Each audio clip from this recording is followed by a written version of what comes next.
दिल्ली देश की राजधानी है और केवल दिल्ली वासी नहीं, पूरे देश के लोग चाहते हैं कि दिल्ली एक खूबसूरत शहर हो, सुंदर शहर हो।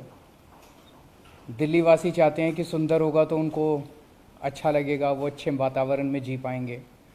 देशवासी चाहते हैं कि बाहर से कोई भी आए तो उन्हें लगना चाहिए कि एक अच्छे देश की अच्छी राजधानी में गए हैं। लेकिन दिल्ली के अंदर पिछले कुछ सालों में हमने काफ़ी इम्प्रूवमेंट किए, शिक्षा के क्षेत्र में, स्वास्थ्य के क्षेत्र में, बिजली के क्षेत्र में, पानी के क्षेत्र में। लेकिन सफाई बहुत ख़राब है। चारों तरफ कूड़ा ही कूड़ा है दिल्ली के अंदर, बहुत ज़्यादा कूड़ा है, जिसको लेके थोड़ी शर्म भी आती है सबको कि हमारी दिल्ली इतनी गंदी क्यों है। और ख़ासकर ये जो 3 कूड़े के पहाड़ हैं, भलसवा, गाज़ीपुर और ओखला, ये केवल शर्म का कारण नहीं, लेकिन आसपास जितनी आबादी रहती है उसके लिए तो बिल्कुल नरक की ज़िंदगी है।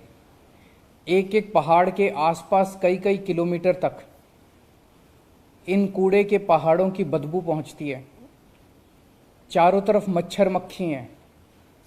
इन पहाड़ों पे जब तब आग लग जाती है, उसका धुआं चारों तरफ फैलता है।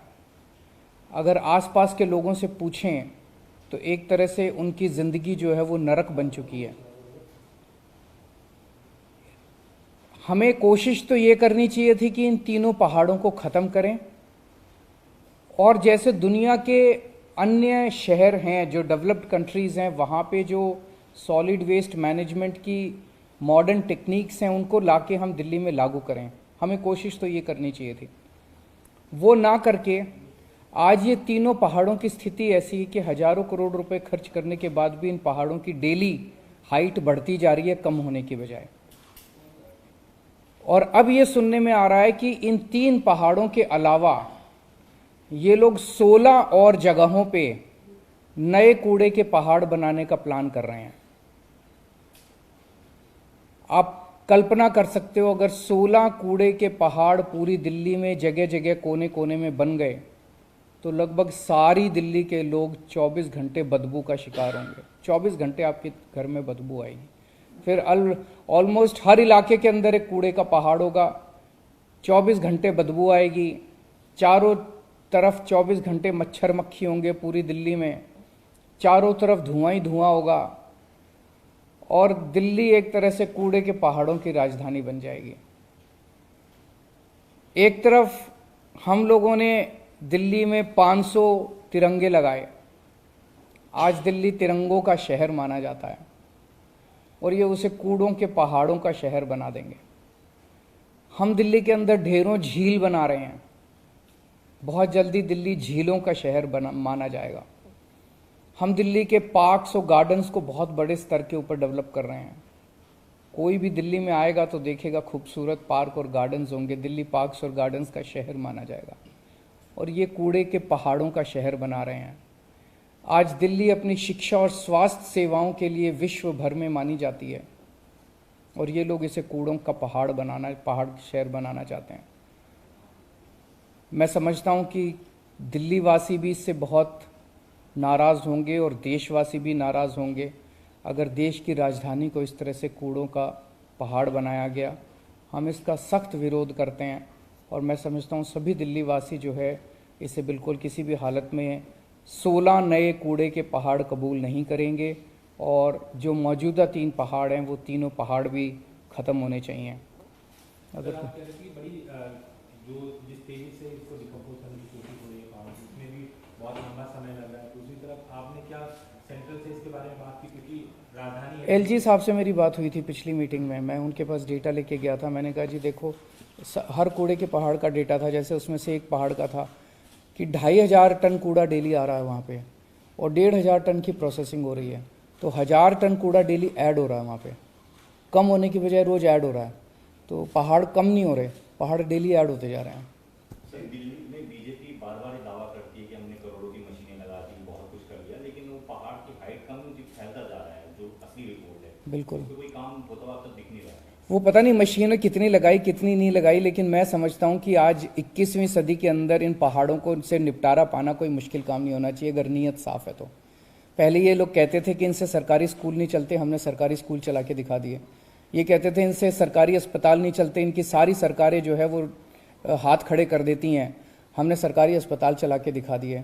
अगर दिल्ली की जनता एक मौका देगी तो ये सारे कूड़े के पहाड़ भी खत्म कर देंगे और दिल्ली को एक खूबसूरत शहर बनाएंगे। अगर एमसीडी में आपकी सरकार आती है तो क्या कोई कितना समय लग सकता है? ये मैं कैलकुलेट करके बताऊंगा। मैं अभी ऑफ कुछ भी बोल दूं चुनाव की वजह से वो सही नहीं होगा। मैं कैलकुलेट करके बताऊंगा और उतने टाइम में आपको कूड़े के पहाड़ साफ कर दूंगा।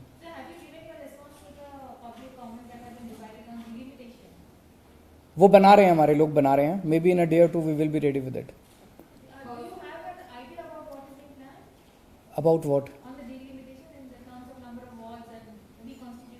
वो अभी सारा बना देंगे तो आपके we will come back to you.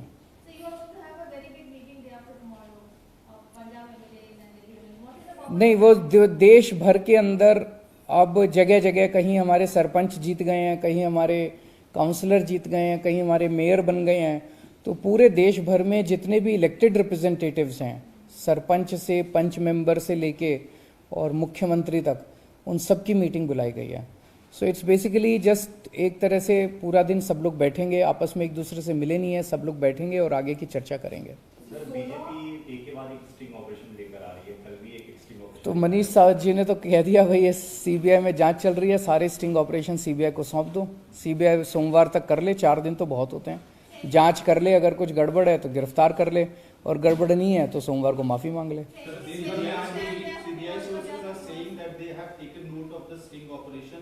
And they are also alleging that there are direct links of this said individual Amit Arora with the people in the excise policy as well as excise. तो करें, फिर करें, गिरफ्तार करें। ये sources से, sting से, मतलब आज तक मेरे को ये समझ नहीं आया कि शराब घोटाला क्या है। पहले बोले जी 1.5 लाख करोड़ का, इनका एक नेता बोला 1.5 लाख करोड़ का घोटाला है। दिल्ली का बजट ही 70,000 करोड़ है, 1.5 लाख करोड़ का घोटाला कैसे होगा? एक और नेता बोला जी 8,000 करोड़ का घोटाला है। तीसरा नेता बोले जी 1100 करोड़ का घोटाला है। एलजी साहब बोले जी 144 करोड़ का घोटाला है। सीबीआई ने अपनी एफआईआर में लिखा कि 1 करोड़ का घोटाला है। और अंत में जब मनीष जी के यहाँ जब इन्होंने रेड मारी तो 1 पैसा भी नहीं मिला, उनके लॉकर में कुछ नहीं मिला। उनके गाँव होके आ गए, गाँव में सारा गाँव वालों से पूछा भी मनीष ने कोई ज़मीन वगैरह तो नहीं खरीदी, कुछ नहीं मिला। तो घोटाला है क्या? बेसिकली मैं समझता हूं कि केंद्र सरकार को सुबह से शाम तक सीबीआई ईडी छोड़ के कुछ पॉजिटिव काम भी करने चाहिए देश के लिए। देश के लिए पॉजिटिव काम नहीं करेंगे तो देश आगे कैसे बढ़ेगा? 24 घंटे सबके ऊपर बस सीबीआई ईडी, पूरे देश को डरा रखा है, पूरे देश को धमका रखा है। ऐसे देश कैसे आगे बढ़ेगा? कोई गलत काम करे उसको पकड़ो, लेकिन जबरदस्ती सबके ऊपर सीबीआई ईडी, सबके ऊपर सीबीआई ईडी, इस तरह से तो देश आगे नहीं बढ़ सकता ना। ऐसे कैसे देश तरक्की करेगा? आप स्कूलों की बात करो, हमारी प्रेस कॉन्फ्रेंसेस आप देखते हो, हमारी 95% प्रेस कॉन्फ्रेंसेस पॉजिटिव चीज़ों के ऊपर होती है। कि अभी मैं जा रहा हूँ एक स्कूल के बच्चों को, हमारे 1100 के करीब बच्चे जो हैं वो नीट और जेई के पेपर उन्होंने क्लियर किए हैं। बहुत बड़ी बात है। स्कूलों के सरकारी स्कूलों के बच्चे जो है इंजीनियरिंग के, मेडिकल के पेपर पास कर रहे हैं, बहुत बड़ी बात है। ऐसे अच्छा काम करो ना, पॉजिटिव काम करो। जबरदस्ती सबको दुखी कर रखा है इन्होंने। किसकी बात करती रही है?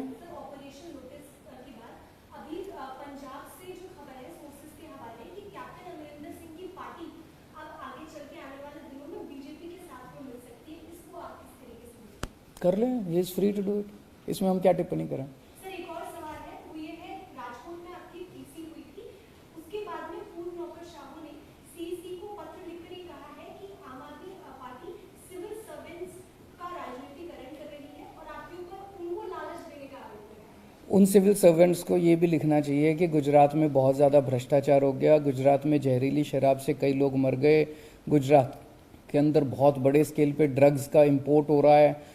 इनके बारे में भी उनको चिंता करनी चाहिए। Sir, one very interesting development, Tamil Nadu BJP, अब फ्रीबीज की डिबेट चल रही है इस वक्त, और तमिलनाडु बीजेपी ने अनाउंसमेंट किया कि 17 तारीख को मोदी जी के बर्थडे पे वो सोने का अंगूठी बांटेंगे जो बच्चे पैदा उनको बांटने दो। Thank you.